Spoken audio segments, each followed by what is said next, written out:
오늘 우리에게 주신 말씀은 요한복음 12장 24절에서 25절 말씀입니다. 요한복음 12장 24절에서 25절의 말씀입니다. 내가 진실로 진실로 너희에게 이르노니 한 알의 밀이 땅에 떨어져 죽지 아니하면 한 알 그대로 있고 죽으면 많은 열매를 맺느니라. 자기의 생명을 사랑하는 자는 잃어버릴 것이요 이 세상에서 자기의 생명을 미워하는 자는 영생하도록 보전하리라. 아멘. 우리 친구들 안녕하세요. 오늘은 짧은 동화로 말씀을 시작해 볼까 합니다. 옛날에 미랄이라는 씨앗이 있었습니다. 미랄이에게는 한 가지 꿈이 있었는데 그것은 바로 질 좋은 밀가루 반죽이 되어 화려하고 성대한 결혼식 잔치상에 오르는 것이었습니다. 그런 미랄이가 오늘의 말씀을 보고 다짐을 했습니다. 그래, 이 몸이 썩어 문드러지면 어때? 나에게서 좋은 밀이 자라서 성대한 잔치상에 오를 수만 있다면 그깟 고생 좀 하지 뭐. 이런 게 다 과정 아니겠어? 이윽고 땅에 심겨진 미랄이는 비를 맞고 햇볕을 쬐며 새싹이 되고 줄기가 자라 드디어 열매를 맺게 되었습니다. 그리고 추수 때가 되어 아주 품종이 좋은 밀로 자라게 되었지요. 곧 밀가루가 될 미랄이에게는 설레임으로 가득 차 있었습니다. 정말 땅속에서의 사계절은 너무나도 힘든 시간이었어. 썩어지고 문드러지는 고통이 있었지. 이제 나에게는 영광만 있을 거야 라고 생각을 했답니다. 어느덧 시장이 열리고 품질 좋은 밀가루가 된 미랄이는 어서 결혼식을 준비하는 신랑 신부에게 자신이 팔리기를 기다리고 또 고대하고 있었습니다. 하지만 금세 팔려가겠지라는 미랄이의 생각과는 다르게 하루가 지나고 이틀이 지나도 미랄이는 팔리지 않았습니다. 그렇게 몇 년이 지났습니다. 미랄이는 너무도 속상했습니다. 이제는 시간이 많이 지나 최고의 품질도 아닌 묵은 밀가루가 되었기 때문이죠. 포기하는 심정으로 지내고 있을 그때 드디어 어느 한 여인이 밀가루로 사러 왔습니다. 미랄이는 자신이 포기하고 있었던 지난날의 꿈과 소망이 이루어지리라는 기대감에 다시 차올랐지만 이내 그 여인은 그날 식사 재료를 사러 온 매우 가난한 여인이라는 것을 알게 되었습니다. 어찌나 가난했던지 밀가루에 보릿가루를 섞은 떡이 될 거란 것을 알게 되자 미랄이의 마음은 무너져 내렸습니다. 하나님, 아니 성경에 땅에 떨어져 죽어지면 많은 열매를 맺는다면서요. 저 지난 1년간 땅속에서 진짜 힘들었습니다. 겨우겨우 밀로 자랐는데 지난 몇 년간 팔리지도 않아 이제 묵은 밀가루가 되었어요. 기다림의 끝에는 좋은 날이 와야 되는 것 아닌가요? 전 크고 성대한 결혼식에 만찬이 되는 게 꿈이었는데 이 정도 썩어지고 문드러졌으면 이루어질 법도 하지 않나요? 이제 제 인생은 끝났어요. 이렇게 허무한 식사가 될 바에 그냥 미랄 그대로 사는 게 나았어요. 그렇게 포기한 마음으로 팔려간 미랄이는 그 집의 작고 평범한 보리떡이 되었습니다. 떡이 갓 나오자마자 여인의 아이가 문을 열고 어머니를 찾아왔습니다. 어머니, 예수님이 우리 동네에 오셨대요. 우리도 함께 예수님을 보러 가요.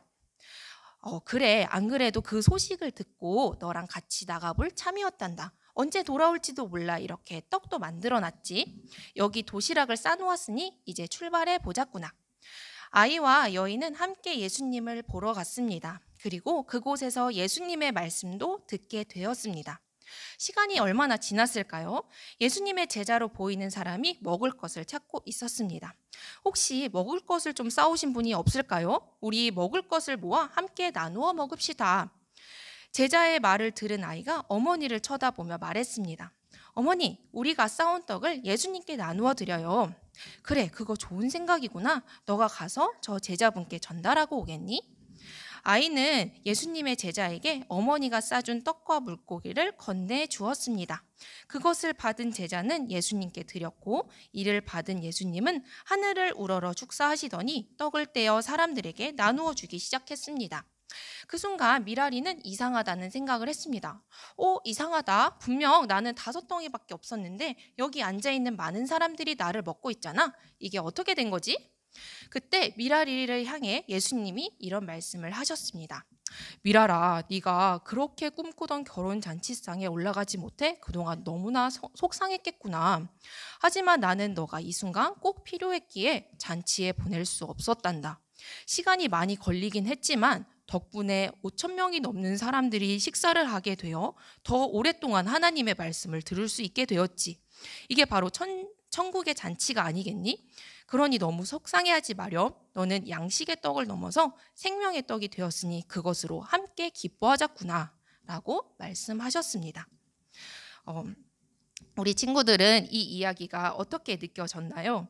전도사님은 우리의 신앙도 오늘 이 미라리의 이야기와 같다고 생각을 합니다. 말씀을 듣고 말씀대로 살아가고자 하지만 나를 향한 하나님의 뜻을 놓친 채 자신의 욕심과 탐욕을 따라 살아가곤 하지요. 오늘의 말씀처럼 예수님을 믿는 사람들은 썩어지고 죽어지는 삶을 살아가야 합니다. 이는 단순한 인생의 굴곡을 넘어서 자기의 자아가 온전히 죽어짐을 의미합니다. 이미 수많은 믿음의 조상들이 그런 삶을 살아가셨고 지금도 그렇게 살아가고 계십니다. 바로 우리 옆에 계시는 부모님, 할머니, 할아버지, 또 여기 계시는 많은 성도님들이 말이죠. 전도사님이 우리 친구들에게 바라는 바가 하나 있다면 우리 친구들이 소망교회 오래오래 다니며 깊이 뿌리 내리면 좋겠습니다. 이렇게 좋은 날 우리가 함께 모여 예배할 수 있는 이유는 그동안 우리의 많은 믿음의 선배들이 기도의 씨앗, 믿음의 씨앗의 눈물을 심었기 때문에 가능한 일입니다. 그리고 여전히 여기 계시는 믿음의 선배들이 오늘 나누었던 미라리의 이야기처럼 온전히 죽어지고 썩어지는 삶을 고민하고 또 살아내고 계신답니다. 우리 할머니, 할아버지, 어머니, 아버지가 닦아놓은 이 믿음의 길을 우리가 한 걸음 한 걸음 따라 걸어갈 때에 하나님께서 우리 가정을 통해 또 나 자신을 통해 천국의 모습을 이루어 가시고 완성해 가실 것입니다.